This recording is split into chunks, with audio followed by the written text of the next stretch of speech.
মুসলমান ভাইজান আমার, শুধু তাই নয়, আল্লাহর পেয়ারা হাবিব বলেন এই আবু বকরের দাম আল্লাহর কাছে কেমন? আল্লাহ পয়গম্বর বলেন, ও আমার সাহাবায়ে কেরাম, আল্লাহর হাবিব বলেন মৃত্যুর পরে আল্লাহ তাআলা আবু বকরের জন্য একটা সুসংবাদ রেখেছে। সেই সুসংবাদটা হলো আল্লাহ তাআলার জান্নাতের 8টা দরজা আবু বকরের জন্য আল্লাহ তাআলা উন্মুক্ত করে দিয়েছে। আলহামদুলিল্লাহ আলহামদুলিল্লাহি নাহমাদুহু ওয়া নাস্তাঈনুহু ওয়া নাস্তাগফিরুহু ওয়া নু'মিনু বিহি ওয়া নাতাওয়াক্কালু আলাইহি ওয়া নাউযু বিল্লাহি মিন শুরুরি আনফুসিনা ওয়া মিন সাইয়্যাতি আ'মালিনা। من يهده الله فلا مضل له ومن يضلله فلا هادي له ونشهد أن سيدنا وسندنا وحبيبنا وطبيب قلوبنا ومولانا وأولانا محمدا عبده ورسوله. أما بعد فأعوذ بالله من الشيطان الرجيم. بسم الله الرحمن الرحيم. والسابقون الأولون من المهاجرين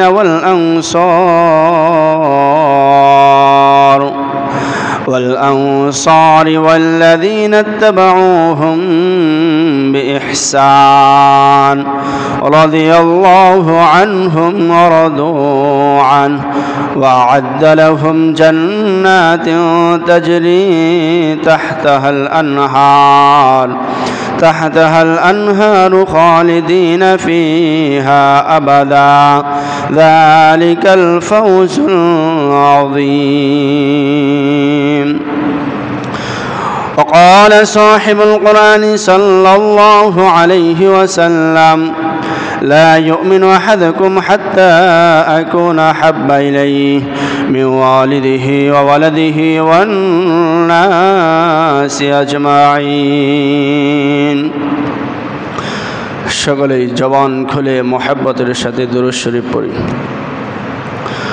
اللهم صل على محمد وعلى آل محمد كما صليت على إبراهيم وعلى آل إبراهيم إنك حميد مجيد. اللهم بارك على محمد وعلى آل محمد كما باركت على إبراهيم وعلى آل إبراهيم إنك حميد مجيد. عشق محبوب خدا जिस दिल में हासिल नहीं, लाखों मोमिन हो मगर ईमान कामिल नहीं। बलगल उला बिकमालिही कशफत तुजा बिजमालिही हसनत जमीउ खिसालिही सल्लो अलैहि व आलिही।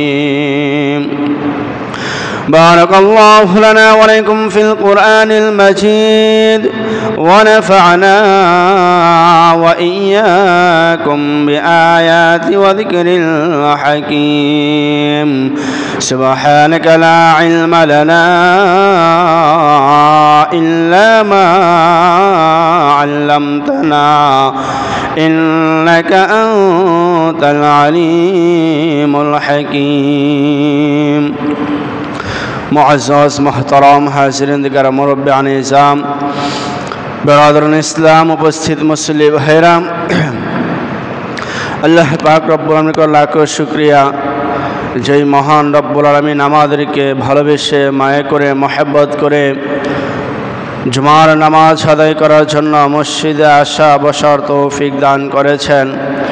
এই জন্য আমরা সকলেই জবান খুলে মুসলমানের আওয়াজে ইমানের শক্তিতে একবার শুকরিয়া আদায় করি, বলি আলহামদুলিল্লাহ। প্রিয় উপস্থিত ভাইরা, আমি আপনাদের সামনে গত 2 জুমায় আলোচনা করেছিলাম খেলাফত সম্পর্কে, ইসলামের খেলাফতের সূচনা নিয়ে এবং তার ধ্বংসের ইতিহাস নিয়ে কিছু আলোচনা করেছিলাম। আজকে আলোচনা করব নবীর প্রেম ভালোবাসা, নবীকে অনুসরণ করা। আল্লাহর হাবিব সাল্লাল্লাহু আলাইহি ওয়াসাল্লামকে পৃথিবীর মধ্যে যত নবীর উম্মত অতিবাহিত হয়েছে, নবীর যত উম্মত দুনিয়া থেকে চলে গিয়েছে এবং কিয়ামত পর্যন্ত দুনিয়ার মধ্যে যত উম্মত আসবে, তাদের মধ্যে সব থেকে বেশি নবীর অনুসরণ, নবীর ইত্তেবা যারা করেছেন তারা হলো সাহাবায়ে কেরাম। সাহাবায়ে কেরামের মতো ইত্তেবা অনুসরণ কিয়ামত পর্যন্ত যত উম্মত আসবে দুনিয়াতে কারো পক্ষে সম্ভব হবে না সাহাবায়ে কেরামের মতো নবীর প্রতি ভালোবাসা, শ্রদ্ধা, মহব্বত অনুসরণ। সাহাবায়ে কেরাম নবীর জন্য নিজের জীবন দিয়েছে, নিজের জীবনের কোনো পরোয়া করে নাই। নবী যখন যেখানে আহ্বান করেছেন তারা সেখানে নবীর আহ্বানে সাড়া দিয়েছে। সমস্ত সাহাবায়ে কেরামের মধ্যে নবীর প্রতি ভালোবাসা, নবীর প্রতি অনুসরণ যার বেশি ছিল তার নাম হলো সাইয়্যিদনা আবু বকর সিদ্দিক রাদিয়াল্লাহু তাআলা আনহু। আমি আপনাদের সামনে হযরত আবু বকর সিদ্দিক রাদিয়াল্লাহু আনহুর কিছু সংক্ষিপ্ত জীবনী নিয়ে আলোচনা করব। মা তাওফীক ইল্লা বিল্লাহ। প্রিয় ভাইরা, আল্লাহর হাবিবের উপর নবুয়ত আসার আগে আমাদের নবীজি সাল্লাল্লাহু আলাইহি ওয়াসাল্লামের খুব কাছের মানুষ ছিল আবু বকর। ইসলাম গ্রহণের পূর্বে নবীর সাথী ছিল হযরত আবু বকর সিদ্দিক। আল্লাহর হাবিব নবুয়ত পাওয়ার পূর্বে ওনার সুনাম সুখ্যাতি, ওনার প্রশংসা পুরা মক্কার মধ্যে ছয় লাভ করেছিল, বিস্তার লাভ করেছিল। এমনকি কাফেররা পর্যন্ত আমার আপনার নবীকে আল আমিন উপাধিও দিয়েছে। শুধু তাই নয়, আল্লাহর হাবিবের কাছে মক্কার বড় বড় কাফেররা তাদের অর্থ সম্পদ নিরাপত্তার জন্য রাসূলের কাছে আমানত দিয়েছে। এটা কেন হয়েছে? রাসূলের প্রতি তাদের ভালোবাসা, শ্রদ্ধা এবং বিশ্বাস থাকার কারণে হয়েছে। সেই নবীজি যখন আল্লাহর পক্ষ থেকে জিবরাইলের মাধ্যমে নবুয়ত প্রাপ্ত হলেন, যখন কাফেরদেরকে নবুয়তের দাওয়াত দিয়েছিলেন, সেই কাফেররা আল্লাহর হাবিবের দাওয়াত তারা গ্রহণ করে নাই। নবীজি সাল্লাল্লাহু আলাইহি ওয়াসাল্লাম নবুয়ত প্রাপ্ত হওয়ার পূর্বে তাদের কাছে ছিল প্রিয় ব্যক্তি। নবুয়ত পাওয়ার পর তাদেরকে নবুয়তের দাওয়াত দেওয়ার পর হয়ে গেলেন সবচাইতে নিকৃষ্ট ব্যক্তি। নাউজুবিল্লাহ।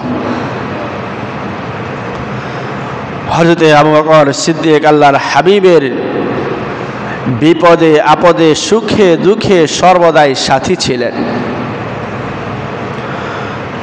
সাইয়্যিদনা আবু বকর সিদ্দিক রাদিয়াল্লাহু তাআলা আনহু যখন মক্কার নগরীতে চলতেছিলেন, তখন কিছু যুবক বলল, তোমার যে বন্ধু মুহাম্মদ সে তো মানুষদেরকে নবী দাবি করতেছে, মানুষকে সে নিজেকে নবী বলে প্রকাশ করছে, এটা কি তুমি জানো? আবু বকর বলল, না এটা তো আমি জানি না। তারা বলল, আমাদের তো মনে হয় তোমার বন্ধু মুহাম্মদ পাগল হয়ে গেছে। যেই মুহাম্মদ তাদের কাছে সব থেকে প্রিয় ছিল, আজকে দাওয়াত দেওয়ার কারণে সেই মুহাম্মদ তাদের কাছে সবচেয়ে নিকৃষ্ট হয়ে গেছে। আবু বকর সিদ্দিক রাদিয়াল্লাহু তাআলা আনহু দৌড়ে গেলেন নবীজির কাছে। নবীজির কাছে যে বলেন, ও মুহাম্মদ, আমি তো কাফিরদের কাছ থেকে শুনে আসলাম আপনি মনে হয় নবুয়ত দাবি করছেন, এটা কি সত্য? নবীজি বললেন, হ্যাঁ, আমি নবুয়তের দাওয়াত মানুষদেরকে দিচ্ছি, আল্লাহর পক্ষ থেকে আমাকে নবুয়ত দেওয়া হয়েছে। আবু বকর বললেন, নবী, আপনি যে নবী হয়েছেন এটার প্রমাণ কি? স্বাভাবিক, একটা মানুষ যখন ধর্মান্তরিত হবে তখন তো সে জিজ্ঞাসা করতেই পারে। হঠাৎ করে যদি একজন আরেকজনকে অন্য ধর্মের দাওয়াত দেয়, তাহলে তো সে যদি জ্ঞানী হয়ে থাকে অবশ্যই প্রমাণ চাইবে। আবু বকর বললেন, আপনি যে নবুয়ত দাওয়াত দিচ্ছেন, এই নবুয়ত যে পাইছেন এটার প্রমাণ কি? আমার বন্ধুগণ, আল্লাহর হাবিব সাল্লাল্লাহু আলাইহি ওয়াসাল্লাম আবু বকরকে বললেন, ও আবু বকর, আমি যে নবুয়ত হয়েছি এটা তো 10 বছর আগে তুমি এটার প্রমাণ পেয়েছ। আমি নবী হয়েছি, তুমি 10 বছর আগে এটার প্রমাণ পাইছ। আবু বকর জিজ্ঞাসা করলেন, সাইয়্যিদনা রাসূলুল্লাহ, ইয়া রাসূলুল্লাহ, ইয়া হাবিবাল্লাহ, আপনি যে নবুয়ত পেয়েছেন 10 বছর আগে আমি কিভাবে জানলাম? আল্লাহর হাবিব বললেন, ওরে আবু বকর, তুমি যখন ব্যবসার জন্য মক্কা থেকে শাম দেশে সফর করেছিলাম, হযরত আবু বকর সিদ্দিক যখন শাম দেশে সফরের জন্য গিয়েছিলেন, শাম দেশে অবস্থান করা অবস্থায় যখন রাতের বেলা ঘুমালেন, ঘুমের মধ্যে স্বপ্ন দেখলেন মক্কা শহরের মধ্যে রাতের বেলা একটা চাঁদ মক্কাটাকে আলোকিত করে ফেলল। শুধু তাই নয়, ওই চাঁদটা মক্কা নগরীর প্রত্যেকটা ঘরে ঘরে ওই চাঁদের টুকরাটা প্রত্যেকটা ঘরের মধ্যে গিয়ে আলোকিত করে দেয়। আল্লাহর হাবিব বলেন, আবু বকর, এই স্বপ্ন তুমি দেখেছো কিনা? শুধু তাই নয়, আবু বকর বলেন, ও আল্লাহর হাবিব, ওই চাঁদটা মক্কা নগরীর প্রত্যেকটা ঘরের মধ্যে গেল, এরপর আবার ওই চাঁদটা সবগুলো চাঁদ আবার আসমানের মধ্যে যাইয়া একত্রিত হয়ে গেল। শুধু তাই নয়, একত্রিত হওয়ার পরে এই পুরা চাঁদটা আমি আবু বকরের ঘরের মধ্যে এসে আবু বকরের ঘরকে আলোকিত করে দেয়। আল্লাহর হাবিব যখন বললেন, এই কথা যখন আবু বকরকে বললেন, এরপর আবু বকর বলেন, ও আল্লাহর হাবিব, আমি যখন শাম দেশে এই স্বপ্নটা দেখলাম, দেখার পরে আমি শাম দেশের মানুষদেরকে জিজ্ঞাসা করলাম, তোমাদের শহরের অঞ্চলের মধ্যে কে স্বপ্নের ব্যাখ্যা দিতে পারে? আমাকে তার কাছে নিয়ে যাও, আমি আমার স্বপ্নের ব্যাখ্যাটা তার কাছ থেকে জেনে নিব। আবু বকর সিদ্দিক রাদিয়াল্লাহু আনহুকে একজন খ্রিস্টান পাদ্রীর কাছে নিয়ে যাওয়া হলো। তার কাছে যাওয়ার পরে আবু বকর সিদ্দিক রাদিয়াল্লাহু তাআলা আনহু তার কাছে যখন গেলেন, যাওয়ার পরে ওই পাদ্রী আবু বকরকে দেখে চিনে ফেললেন যে তুমি কি আবু বকর? আবু বকর তো আশ্চর্য হয়ে গেল, আমি কোনোদিন তাকে দেখি নাই, চিনি না, সে আমাকে কিভাবে চিনে? এরপরে আবু বকর সিদ্দিক ওই পাদ্রীর কাছে স্বপ্নের ব্যাখ্যা জানতে চাইল। পাদ্রী বলল, এই স্বপ্ন আবু বকর ছাড়া কেউ দেখতে পারবে না। এরপরে আবু বকরকে বললেন, এই স্বপ্নের ব্যাখ্যা হলো তোমাদের মক্কা শহরের মধ্যে হাশেমি বংশের মধ্যে মুহাম্মদ ইবনে আব্দুল্লাহ নামে একটা ব্যক্তি জন্মগ্রহণ করবে, আর সেই ব্যক্তিকে আল্লাহর পক্ষ থেকে নবুয়ত দেওয়া হবে এবং তিনি এই দুনিয়ার মধ্যে আখিরি নবী, সর্বকালের সর্বশ্রেষ্ঠ এবং শেষ নবী হিসাবে দুনিয়ার মধ্যে আগমন করবেন। আবু বকরকে তো নবীজি বললেন যে আমি নবুয়ত পাবো, এটা তো তুমি আগে থেকেই জানো। আবু বকর সিদ্দিক নবীজির হাত ধরে সে কালিমা পড়ে মুসলমান হয়ে গেছে। মুহতারাম হাজরিন, আবু বকর তো নবুয়ত পাওয়ার আগে তার কথাগুলো বললাম। যখন নবী নবুয়ত পাইল আর আবু বকর সিদ্দিক রাদিয়াল্লাহু আনহু নবীজির কাছে হাত রেখে সর্বপ্রথম মক্কা শহরের মধ্যে, পুরা পৃথিবীর মধ্যে প্রথম মুসলমান ছিলেন হযরতে আবু বকর সিদ্দিক। সর্বপ্রথম মুসলমান আবু বকর সিদ্দিক হয়েছেন নবীজির হাত ধরে। আমার বন্ধুগণ, হযরতে আবু বকর সিদ্দিক রাদিয়াল্লাহু তাআলা আনহু সর্বকালের সর্বপ্রথম মুসলমান ছিলেন এবং সর্বপ্রথম নবীজির হাতে বাইয়াত প্রাপ্ত হওয়ার সৌভাগ্য অর্জন করেন। এমনকি তাকওয়ার দিক থেকে সর্বপ্রথম যে ব্যক্তি সে হলো সিদ্দিক। শুধু তাই নয়, হযরত আবু বকর সিদ্দিক রাদিয়াল্লাহু তাআলা আনহু বাইয়াতের দিক দিয়ে প্রথম সারির মানুষ ছিলেন, ইসলাম গ্রহণের দিক দিয়ে প্রথম সারির মানুষ ছিলেন। ও মুসলমান, নবীজির সর্বকালের সর্বশ্রেষ্ঠ সহযোগীর দিক দিয়েও প্রথম শ্রেণীর মানুষ ছিলেন। সব দিক দিয়ে সে প্রথম। এই আবু বকর সিদ্দিক রাদিয়াল্লাহু আনহু নবীজির খুব কাছের মানুষ ছিলেন। নবী তো বলেন, সিরাতের মধ্যে আসছে, আল্লাহর হাবিব বলেন, আল্লাহকে ছাড়া যদি আমি কাউকে আমার প্রিয় বন্ধু বানাতাম তাহলে সেই বন্ধু হইতো আমার আবু বকর সিদ্দিক। এই কথা স্বয়ং নবীজি তার মুখ থেকে বলছে। তা কখন? বিদায় হজের সময়, যখন নবীজি বিদায় হজের ভাষণ দিয়েছিলেন, সেই বিদায় হজের বাসরের মধ্যে নবী এই কথা বলেন, আমি যদি আল্লাহকে ছাড়া কাউকে আমার বন্ধু হিসাবে গ্রহণ করতাম সে হইতো আমার আবু বকর। মুহতারাম হাজরিন, এই ছিল আবু বকর। আল্লাহর হাবিব যখন যুদ্ধের আহ্বান করেছিলেন, যখনই যুদ্ধের জন্য টাকা পয়সার প্রয়োজন ছিল, সর্বপ্রথম আবু বকর হাজির হইত। নবীজি একবার ঘোষণা করলেন, আল্লাহ তাআলার কাছে সব থেকে প্রিয় মানুষ হলো ওই ব্যক্তি যে সব থেকে বেশি গরিব। আল্লাহর হাবিব বলেন, যে বেশি গরিব আল্লাহর কাছে সে তত বেশি প্রিয়। এই কথা নবীজি ঘোষণা করার পরে আবু বকর সিদ্দিক রাদিয়াল্লাহু আনহু যখন এই ঘোষণা শুনলেন, শোনার সঙ্গে সঙ্গে আবু বকর সিদ্দিক রাদিয়াল্লাহু আনহু ওনার ব্যবসার যত দিরহাম ছিল, যত টাকা পয়সা ব্যবসায়ী পণ্য ছিল, তিনি সব আল্লাহর রাস্তায় দান করে দিচ্ছেন। কি ভাবছেন এটা সাধারণ ত্যাগ? এত টাকা পয়সা ব্যবসা করে উন্নত করে সব আল্লাহর রাস্তায় দান করে দেওয়া নাকি সাধারণ ব্যাপার?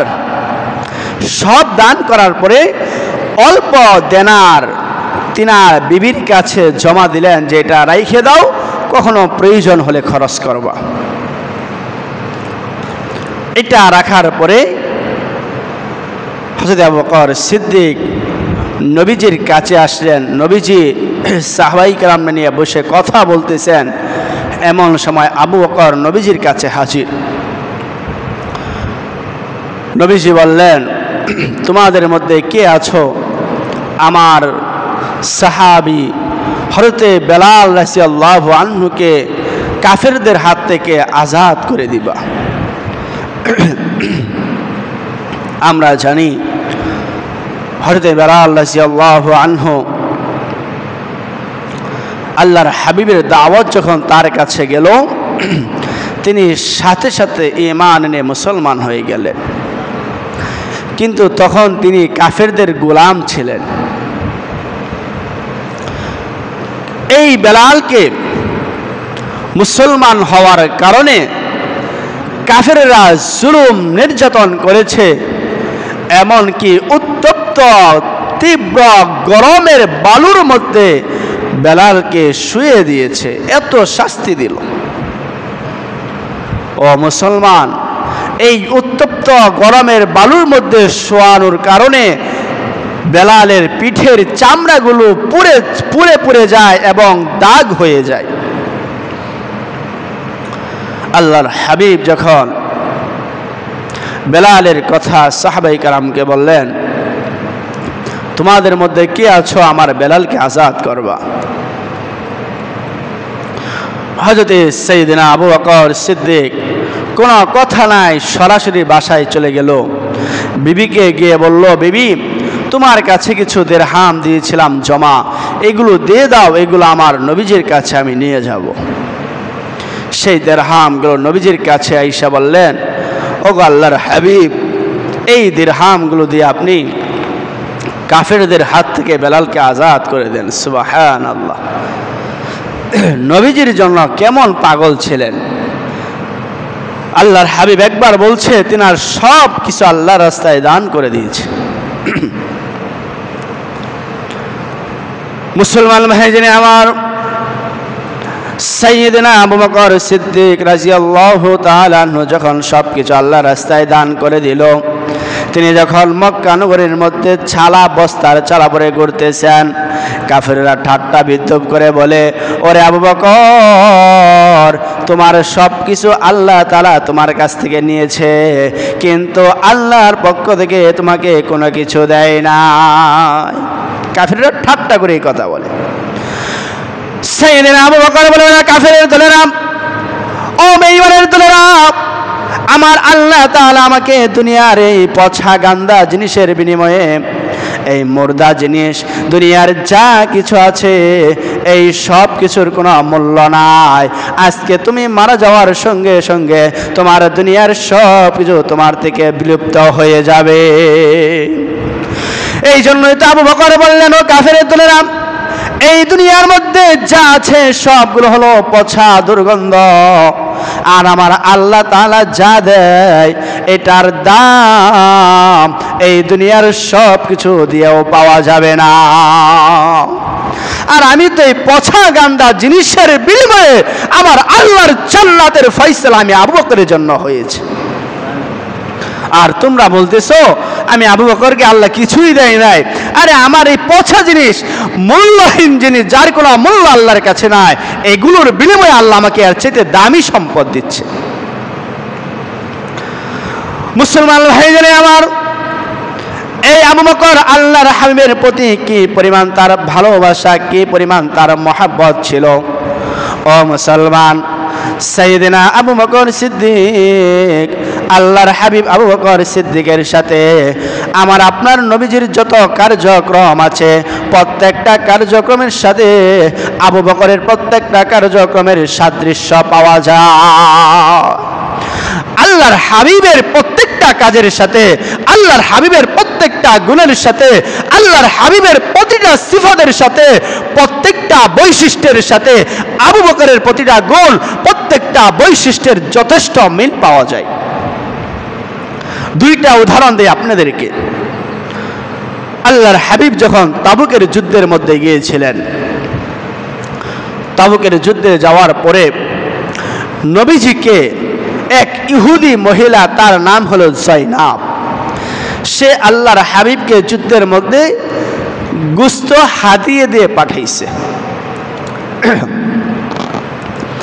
গোশত হাদিয়ে দিয়ে পাঠানোর পরে এই গোশতের মধ্যে বিষ মিশাইয়া দিছে, নাউজুবিল্লাহ।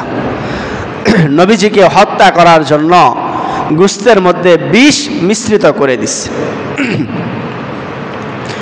নবীজির কাছে যখন গেল, নবীজি তো বিশ্বাস করেছিলেন, তিনি গোশতের টুকরা মুখে দেওয়ার সাথে সাথে আল্লাহ জিব্রাইলকে নবীজির কাছে পাঠাইয়া দিছে। বলেন না সুবহানাল্লাহ। জিব্রাইল বললেন, নবী, এই গোশতের মধ্যে বিষ মিশানো আছে, আপনি এই গোশত খাবেন না। তিনি সাথে সাথে গোশতের টুকরা ফেলে দিচ্ছে, কিন্তু গোশতের এই জিহ্বার মধ্যে যে লালাটা ছিল বিষাক্ত, এই লালাটা পেটের মধ্যে চলে গেছে। এই লালা পেটের মধ্যে যাওয়ার কারণে হাদিসের মধ্যে আসছে, আল্লাহর হাবিবের এই বিষ মাঝে মধ্যে রাসূলের দেহের মধ্যে আক্রমণ করত। বিষটা রাসূলের দেহের মধ্যে মাঝে মধ্যে এই বিষাক্ত ব্যথা যন্ত্রণা শুরু হইত। সিরাতের মধ্যে আসছে, এই বিষের কারণে রাসূল যখন অসুস্থ হয়ে পড়লেন, অসুস্থ হওয়ার সময় মৃত্যুর পূর্ব মুহূর্তে এই বিষাক্ত এই লালাটার ব্যথা যন্ত্রণা শুরু হয়ে যায়। আর এই লালার কারণে, এই বিষের কারণে আল্লাহর হাবিব দুনিয়া থেকে বিদায় নিয়ে চলে যায়। এই যে আল্লাহর হাবিব যে বিষাক্ত যন্ত্রণার কারণে দুনিয়া থেকে বিদায় নিয়েছেন, মুহাদ্দিসিনে কেরাম, ফকিহ কেরাম বলেন, এই বিষাক্ত যন্ত্রণা দ্বারা মারা গেলেও সে শহীদের সওয়াব পায়। সুবহানাল্লাহ। এই দিক দিয়ে আবু বকরের সাথে আল্লাহর হাবিবের কেমন মিল! আবু বকর সিদ্দিক যখন দুনিয়া থেকে বিদায় নেবেন, বিদায় নেওয়ার পূর্বে তিনাকেও একটা সাপ আবু বকর সিদ্দিকের পায়ের মধ্যে কামড় দিয়েছিল। এটার যন্ত্রণা, এটার বিষের কারণে আবু বকর মৃত্যুর পূর্বে এই যন্ত্রণা যখন দেখা দিল, তখন তিনি দুনিয়া থেকে বিদায় নেন। এই সাপ কামড় দেওয়ার কারণে মাঝে মধ্যে তার যন্ত্রণা হইতো, ব্যথা হইতো। তখন আল্লাহর হাবিবের জিহ্বার মুখের লালা তার বিষাক্ত জায়গায় লাগানোর কারণে ব্যথাটা ভালো হয়ে যেত। আল্লাহর হাবিব তো দুনিয়া থেকে চলে গেছে, এখন বিষাক্ত কিভাবে ভালো হবে? তার মানে নবীজি দুনিয়াতে ছিলেন, আবু বকর নিরাপদ ছিল, নবীজি চলে গেছেন, এই বিষের যন্ত্রণা আর ভালো করার যন্ত্র সে কোথাও পায় নাই। মুহতারাম হাজিরিন, তার বিষের কামড়টা কোথায় দিয়েছিল? আল্লাহর হাবিব সাল্লাল্লাহু আলাইহি ওয়াসাল্লাম আবু বকর সিদ্দিককে বললেন,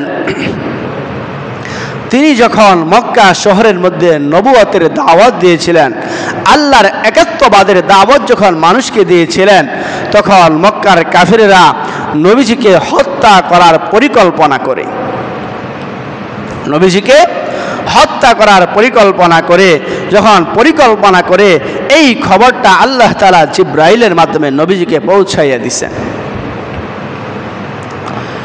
আমার বন্ধুগণ, আল্লাহর হাবিব সাল্লাল্লাহু আলাইহি ওয়াসাল্লাম আবু বকর সিদ্দিকের কাছে যে বলতেছেন, ও আবু বকর, তুমি শুনে রাখো, আল্লাহর পক্ষ থেকে যেদিন আমাদেরকে হিজরতের ফয়সালা হবে, তখন আমি তোমাকে নিয়ে এই মক্কা শহর ছেড়ে মদিনার দিকে আমি আর তুমি হিজরত করতে হবে। যেদিন আল্লাহর ফয়সালা হবে, সেদিন আমি তোমাকে নিয়ে এই মক্কা শহর থেকে হিজরত করে চলে যাব। এই কথা বলার পরে অনেক দিন চলে গেল, হঠাৎ করে আল্লাহর পক্ষ থেকে ফয়সালা হয়ে গেছে, হিজরত করার ফয়সালা আল্লাহর পক্ষ থেকে হয়েছে। মুসলমান ভাইরা আমার, আল্লাহ পাক রব্বুল আলামিন জিবরাইলের মাধ্যমে নবীজিকে বললেন, ও আল্লাহর পয়গম্বর, আপনি যখন রাতের বেলা হিজরত করার জন্য ঘর থেকে বের হবেন, কাফেররা রাস্তার মধ্যে দাঁড়িয়ে আছে আপনাকে হত্যা করার জন্য।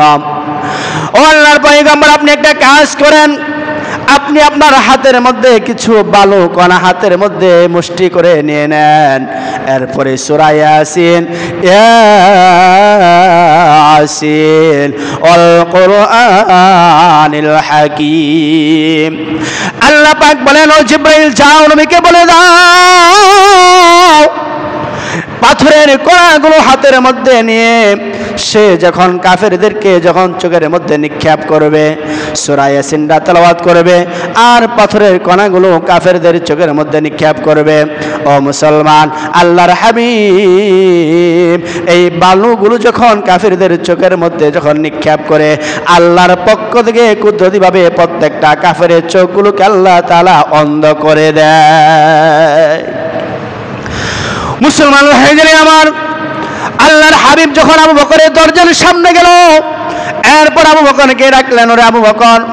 একটা ডাক দেওয়ার সঙ্গে সঙ্গে আবু বকর তার দরজাটা উন্মুক্ত করে দেয়, দরজা খুলে দেয়। নবীজি আশ্চর্য হয়ে গেল, ওরে আবু বকর, আমি একটা ডাক দেওয়ার সঙ্গে সঙ্গে এত গভীর রাতে তুমি তোমার দরজাটা কিভাবে খুলতে পারলা?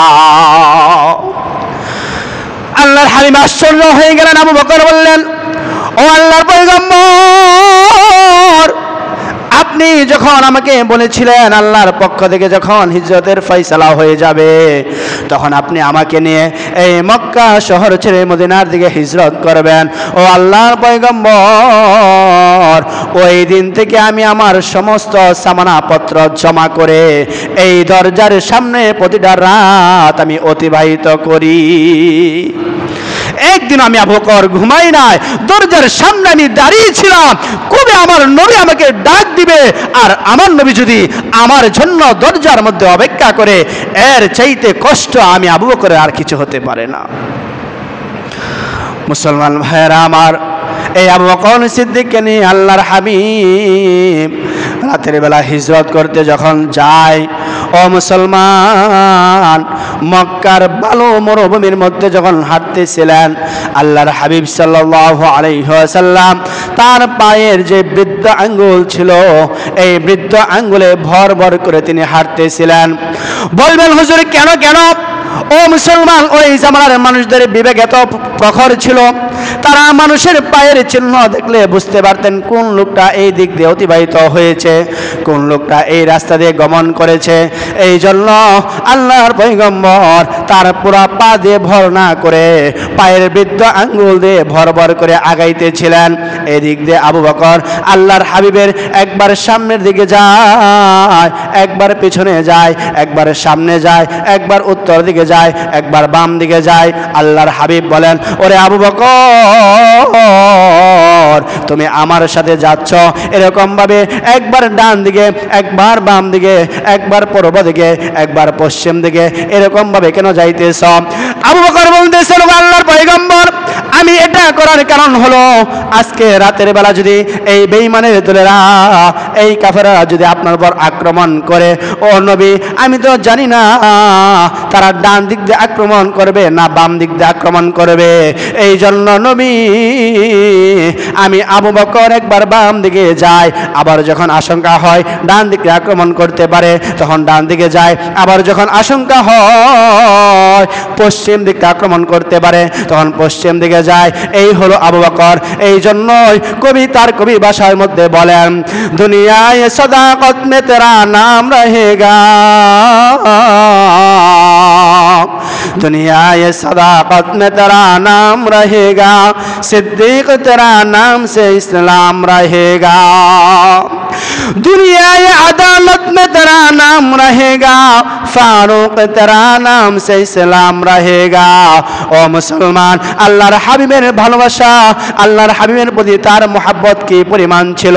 ও মুসলমান, আবু বকর যখন রাতের বেলা একটা গর্তের মধ্যে আশ্রয় নেওয়ার জন্য ঢুকবে, এমন সময় নবীকে বললেন, ও আল্লাহর পয়গম্বর, আপনি গর্তের সামনে দাঁড়ান, আমি গর্তের ভিতর যেয়ে এই গর্তের ময়লাগুলো আমি পরিষ্কার করব। ও মুসলমান, আবু বকর যখন গর্তের মধ্যে গেলেন, গর্তের মধ্যে যাওয়ার পরে তার গায়ে যে চাদরটা ছিল এই চাদরটা ছিঁড়ে ছিঁড়ে এই গর্তের সকল ময়লাগুলো পরিষ্কার করলো। এমনকি এই গর্তের মধ্যে অনেকগুলো ছিদ্র ছিল, মাথার পাগড়িটা ভেঙে মাথার পাগড়ির কাপড়টা ছিঁড়ে ছিঁড়ে টুকরো টুকরো করে এই গর্তের মধ্যে দিল। দেওয়ার পরে এরপর নবীকে বললেন, ওগো নবী, এবার আপনি গর্তের মধ্যে আসেন। ও মুসলমান, আল্লাহর হাবিব যখন গর্তের মধ্যে যায়, গর্তে যাওয়ার পরে আবু বকর তার ডান পানটা বিছাইয়া দেয় আল্লাহর হাবিব ঘুমানোর জন্য, আল্লাহর হাবিব বিশ্রাম নেওয়ার জন্য। মুসলমান ভাইদের আমার, এরপরে আরেকটা গর্ত বাকি ছিল। এই গর্তটা কোনো কাপড় ছিল না বন্ধ করার জন্য। আবু বকর এক কাজ করলেন, তার বাম পায়ের তালা দ্বারা ওই গর্তের মধ্যে বাম পা প্রবেশ করাইয়া দিলেন। ও মুসলমানেরা, আল্লাহর হাবিব যখন ঘুমন্ত হয়ে যায়, এই গর্তের মধ্যে আবু বকরকে বিষাক্ত সাপ তাকে কামড়াচ্ছিল। আবু বকর সহ্য করতে না পেরে তার শরীর থেকে ঘাম এবং চোখ থেকে পানি প্রবাহিত হচ্ছিল। আর এই চোখের পানিগুলো আল্লাহর হাবিবের দেহের মধ্যে পড়ে। এরপর নবীজি জাগ্রত হয়ে যায়। এরপর নবী বলেন, ওরে আবু বকর, তোমার চোখ দিয়ে কেন আমার মধ্যে পানি পড়তেছিল? তোমার চোখ দিয়ে কেন পানি পড়তেছে? ও আবু বকর, তোমার কি হয়েছে? তুমি কেন কান্না করতেছ? মুসলমান ভাইয়েরা আমার, এরপরে আবু বকর বললেন, নবী, আমি এই গর্তের সকল ছিদ্র বন্ধ করে দিয়েছি, কোনো ছিদ্র বাকি ছিল না। এই একটা ছিদ্র ছিল, এটা বন্ধ করার মতো কোনো টুকরা আমার কাছে ছিল না।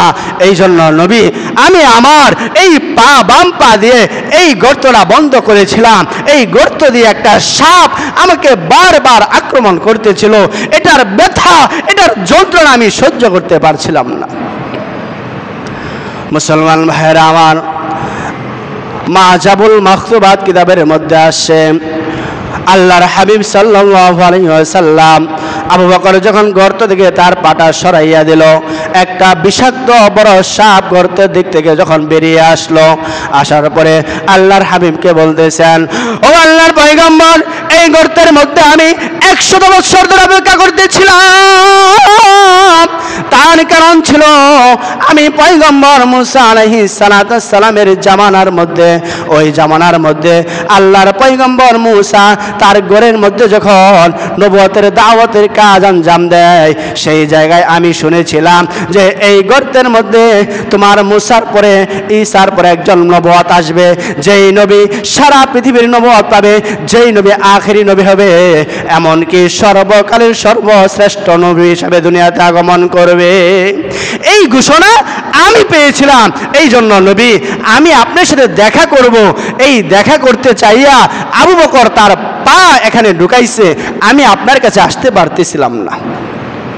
চিন্তা করছেন, নবীজির সাথে দেখা করার জন্য 100 বছরের একটা সাপ এই গর্তের মধ্যে অপেক্ষা করতেছিল। মুহতারাম হাজরিন, এরপরে আবু বকরের এই যন্ত্রণাদায়ক ব্যথা, সে এত ব্যথা পাইতেছিল, সহ্য করার মতো ছিল না। আল্লাহর হাবিব তার মুখের লালাটা এই আবু বকরের পায়ের মধ্যে দিল, সঙ্গে সঙ্গে আবু বকরের ব্যথা যন্ত্রণা ভালো হয়ে যায়। সুবহানাল্লাহ। মুহতারাম হাজরিন, সিরাতের মধ্যে আসে, এই ব্যথার কারণে আবু বকর দুনিয়া থেকে বিদায় নিল। তাহলে দেখেন, আল্লাহর হাবিবও ব্যথার কারণে, বিষের যন্ত্রণার কারণে দুনিয়া থেকে বিদায় নিল। এই দিক দিয়ে আবু বকর সিদ্দিক রাদিয়াল্লাহু তাআলা আনহু, তিনিও ব্যথার কারণেই দুনিয়া থেকে বিদায় নিচ্ছে। মিল আছে না? কি বলেন, মিল আছে না? ও মুসলমান, এই আবু বকর সিদ্দিক রাদিয়াল্লাহু আনহু তার আরেকটা ঘটনা বলে আমার আলোচনা শেষ করব। আবু বকর সিদ্দিক যখন ইসলামের প্রথম খলিফা হলেন, আল্লাহর হাবিব সাল্লাল্লাহু আলাইহি ওয়াসাল্লাম দুনিয়ার মধ্যে বেঁচে থাকা অবস্থায় যখন তিনার বিষের যন্ত্রণা বেড়ে গেল, তিনি যখন অনেক অসুস্থ হয়ে গেলেন, তখন আর নামাজ পড়ানোর মতো শক্তি তার মধ্যে ছিল না। তিনি বললেন, আবু বকরকে তিনি ইশারা করলেন, সে যেন এই সাহাবাই কেরামের নামাজের ইমামতি করেন। মুহতারাম হাজিরিন, আল্লাহর হাবিবের হুকুমে আবু বকর সিদ্দিক নামাজের ইমামতি করলেন। আর আল্লাহর হাবিব দরজা থেকে দাঁড়াইয়া দাঁড়াইয়া আবু বকরের ইমামতি দেখতেছেন, আর চক্ষু দিয়ে পানি বের হচ্ছে, আর মাঝে মধ্যে হাসতেছিলেন। আম্মা জান আয়েশা বললেন, ওগো নবী, আমি দেখতেছিলাম নামাজের মধ্যে একবার চক্ষু দিয়ে পানি পড়ছে, আবার দেখতেছি আপনি হাসতেছেন, তাদের নামাজ দেখে কারণ কি? নবীজি বললেন, ও আয়েশা, আমি যখন তাদের নামাজের দৃশ্য দেখলাম আমার চক্ষু দিয়ে পানি পড়তেছিল। এই জন্যই আমি তাদেরকে দেখে আমার মনটাকে আমি থামাতে পারছিলাম না যে আজকে আমি অসুস্থ হওয়ার কারণে আমার উম্মত, আমার কলিজার টুকরা সাহাবায়ে কেরামের নামাজের ইমামতি করতে পারছি না। এই কষ্টে আমার চক্ষু দিয়ে পানি পড়ছে। আম্মা জান আয়েশা বলেন, হাসছিলেন কেন? আল্লাহর হাবিব বলেন, ও বিবি, আমার হাসার কারণ হলো আমি যখন দুনিয়া থেকে চলে যাব, আজকে আমার সাহাবায়ে কেরাম তারা নামাজের ইমামতি করতেছে, সুতরাং আমি নবী দুনিয়া থেকে বিদায় নেওয়ার পরেও আমার সাহাবায়ে কেরাম তারা এই কাজগুলো কিয়ামত পর্যন্ত তারা অটল রাখতে পারবে, বাস্তবায়ন করতে পারবে, এই বিশ্বাস আমার নবীর আছে বিদায় আমার হাসি আসছে, আমি খুশি হচ্ছি। এরপরে আম্মা জান আয়েশা বললেন, নবী, আপনার কাছে আল্লাহর কাছে সব থেকে প্রিয় ব্যক্তিকে? কার আমল আল্লাহর কাছে বেশি প্রিয়? আল্লাহর হাবিব বলেন, ও আয়েশা, আমার সাহাবী ওমর ইবনে খাত্তাবের আমল এত পরিমাণ আমল, আকাশের সমস্ত তারকাগুলো যদি ওমরের আমল গণনা করে, এরপরও আমার ওমরের আমল তারা গণনা করে শেষ করতে পারবে না। মনটা খারাপ হয়ে গেল। আলী ওমরের এত ফজিলত, ওমরের এত দাম আপনার কাছে, আল্লাহর কাছে, তার আমল গণনা করে শেষ করা যাবে না। ও আমার স্বামী, আমার বাবার কি কোনো দাম নাই? আমার বাবা এত কিছু করছে, তার কি কোনো দাম নেই? আল্লাহর হাবিব বলেন, ও আয়েশা, তোমার বাবার দাম আল্লাহর কাছে এত পরিমাণ, যদি মিজানের দাঁড়িপাল্লার মধ্যে ওমরের সকল আমলগুলোকে একত্রিত করা হয়, আর আবু বকর আমার সাথে হিজরতের যে 3টা দিন সময় পার করেছিল, এই 3টা দিনের আমল যদি তার দাঁড়িপাল্লায় রাখা হয়, এই আবু বকরের দাঁড়িপাল্লা ওমরের চাইতেও 1000 গুণ বেশি হবে। এই হলো আমার আবু বকরের দাম, এই হলো আমার আবু বকরের ফজিলত। মুসলমান ভাইজান আমার, শুধু তাই নয়, আল্লাহর পেয়ারা হাবিব বলেন, এই আবু বকরের দাম আল্লাহর কাছে কেমন? আল্লাহ পয়গম্বর বলেন, ও আমার সাহাবায়ে কেরাম, আল্লাহর হাবিব বলেন, মৃত্যুর পরে আল্লাহ তাআলা আবু বকরের জন্য একটা সুসংবাদ রেখেছে। সেই সুসংবাদটা হলো আল্লাহ তাআলার জান্নাতের 8টা দরজা আবু বকরের জন্য আল্লাহ তাআলা উন্মুক্ত করে দিয়েছে। জান্নাতের 8টা দরজা আল্লাহ স্বয়ং আবু বকরের জন্য উন্মুক্ত করেছে। সুবহানাল্লাহ। ও মুসলমান, আমরাও তো চাই আমাদের জন্য জান্নাতের দরজাগুলো উন্মুক্ত হোক, এটা আমরা চাই না? হাদিসের মধ্যে আসে, বুখারী শরীফের হাদিস, قال النبي صلى الله عليه وسلم, আল্লাহর হাবিব সাল্লাল্লাহু আলাইহি ওয়াসাল্লাম বলেন, কোন আল্লাহর বান্দা যদি ওযু করার পরে আশহাদু আল্লা ইলাহা ইল্লাল্লাহু ওয়াহদাহু লা শারীকা লা ওয়া আশহাদু আন্না মুহাম্মাদান আবদুহু ওয়া রাসূলুহু আল্লাহুম্মা জাআলনি মিনাত তাওয়াবিন ওয়া জাআলনি মিনাল মুতাতাহিরিন। আল্লাহর পয়গম্বর বলেন, আমার উম্মতের মধ্যে কোন ব্যক্তি যদি 5 ওয়াক্ত নামাজ পড়ে আর নামাজের পূর্বে ওযু করার পরে ওযুর শেষে যদি এই দোয়াটা পড়ে, ও আমার উম্মতেরা শুনো, আমার সকল উম্মতের জন্য আল্লাহ তাআলার জান্নাতের 8টা দরজা উন্মুক্ত হয়ে যাবে। এই জন্য ভাইয়ের আমার, আবু বকরের দাম আল্লাহর কাছে যেমন, আপনি যদি এই ওযু করার পরে এই আমলটা করতে পারি, আমাদের দামও আল্লাহর কাছে বাড়বে। এরপরে মুহতারাম হাজিরিন, আবু বকরের আরেকটা ছোট্ট উদাহরণ দিয়ে আমার আলোচনা শেষ করব। ও মুসলমান, আবু বকর সিদ্দিক রাদিয়াল্লাহু তাআলা আনহু যখন ইসলামের প্রথম খলিফা হলেন, এরপরে